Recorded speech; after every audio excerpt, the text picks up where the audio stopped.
Fala rapaziada, beleza? Chegou o grande dia. Hoje a gente vai começar a desmontar um aspirador de pó.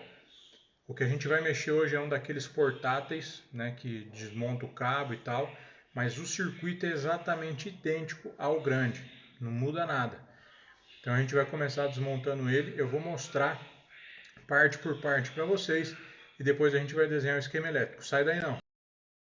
Então rapaziada, o equipamento que a gente vai desmontar é esse aqui, ó. É um aspiradorzinho portátil desses de aspirar carro. Ele tem um cabo que encaixa aqui também, dá para fazer o chão normal.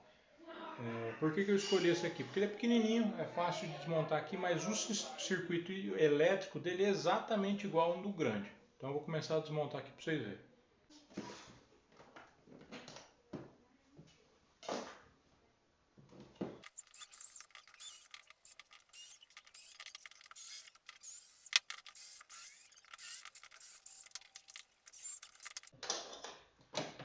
Muito bem.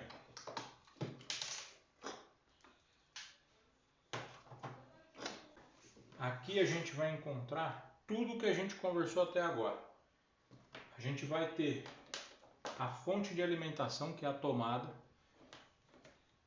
parte de chaveamento e carga. Como é que a gente vai analisar isso aqui? Supondo que o equipamento não esteja funcionando, a gente vai partir sempre do mais básico, que é a fonte de alimentação, a fonte de energia, que no caso é a tomada. Como são equipamentos domésticos, geralmente o dono sabe se a tomada está funcionando ou não. Mas quando isso se trata de equipamento de empresa, é muito comum o pessoal vai falar, a máquina não está funcionando, aí você vai ver a tomada do cara que não tem energia.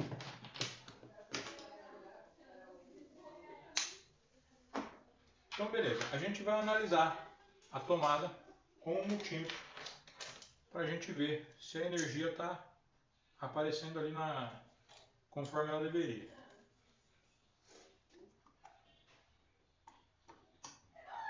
Então tá ali, ó, a fonte de energia está aqui me mostrando 120 volts, 115.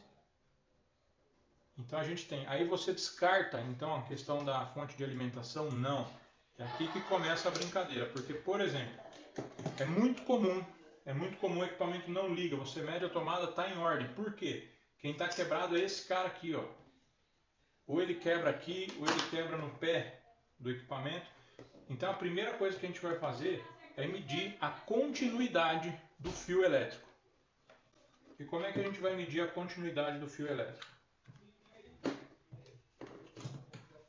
O fio chega aqui, ok? Um é o azul, o outro é esse marrom.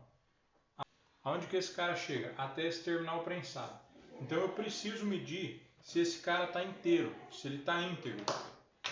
Então eu vou pegar um multímetro, escala de continuidade. A escala de continuidade é a que apita. Eu vou pegar de um dos pontos e vou medir até aqui. Não deu. Do outro. Deu continuidade. Ou seja, esse fio está entregando energia aqui no nosso motor. Aqui é a escova de carvão dele. Certo? Então ele está entregando energia. E o outro lado que não deu com ele? O outro lado está aqui no botão. O outro lado vem até o botão, que é o fio marrom. Aqui a gente descartou a hipótese de ser um problema no cabo ou no plug. Ok?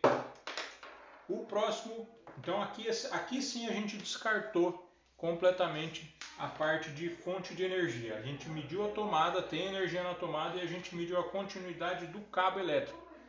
Então, em um dos pinos deu contra o carvão, no outro pino deu contra o botão. Agora a gente vai partir para o nosso segundo ponto. Lembra, são 3 pontos. Fonte de energia, chaveamento e carga. A gente vai partir agora para a parte do chaveamento. Então agora a gente vai para a parte do botão. O botão, numa posição ele tem que estar aberto. Se eu ligar, ele tem que fechar. Então eu vou vir aqui, ele é aberto. Continuidade também. Ó, não deu nada. Se eu ligar, ele tem que apitar. Maravilha. Então eu testei o botão. Eu sei que esse botão está inteiro. Como a gente já testou inúmeras outras componentes aí do chaveamento. Ah, Fabrício, então você está me dizendo que se eu testei aqui o cabo elétrico e o botão e está tudo em ordem, a máquina não funciona, sobrou quem para ser o nosso defeito? A carga. Então é simples assim. Pegou um equipamento, divide nas 3 partes: alimentação, chaveamento e carga. Aqui vocês viram como a gente testou a parte de alimentação, nós medimos a tomada, nós medimos o cabo de alimentação, estava tudo íntegro. A gente mediu parte de chaveamento, o botão está funcionando. Sobrou quem? Sobrou a carga. Se esse aspirador é meu, ele é novo, está funcionando, mas se ele não tivesse funcionando, aqui eu já poderia condenar o motor. Porque o motor é a nossa carga. Se eu tenho energia, se o chaveamento está funcionando, ele está recebendo a alimentação e ele não funciona, o defeito é na carga. A gente poderia ter encontrado, por exemplo, que esse botão não apita nem ligado nem desligado, né? Se ele não apitar em posição nenhuma, aí é o nosso chaveamento. Trocando o botão, o equipamento voltaria a funcionar. E poderia ser também que aqui, né, quando a gente vai medir entre esses pinos, a gente mede daqui para o carvão, ele apita. Aí vai medir daqui para o botão, ele não apita. Então provavelmente ou o plug ou o cabo elétrico estão rompidos. E aí também ele não vai funcionar. Muito bem, então rapaziada, para nós encerrarmos aqui o que a gente tinha se proposto a fazer, vamos desenhar o esquema elétrico desse aspirador que a gente abriu hoje, né? A gente vai começar aqui pela fonte de energia. No caso dele, corrente alternada, ok? Aqui, quem que a gente tem no meio do caminho? Nós tínhamos o botão, né, que interrompia. Lembrem-se, um dos fios ia para o botão, o outro ia direto para o motor. Então aqui a gente vai ter a nossa carga, né, que é o nosso motor, e o outro fio que ia direto do plug da tomada até o motor. Simples desse jeito, né? Aqui a gente tem a chave liga e desliga, o motor e a fonte de energia, no caso aqui é a nossa tomada, certo? Pondo um pouquinho de teoria aqui, a gente vai ter aqui a queda de tensão em cima do motor, a corrente circulando nesse sentido, e aqui a gente encerra, beleza? Valeu, rapaziada, até mais!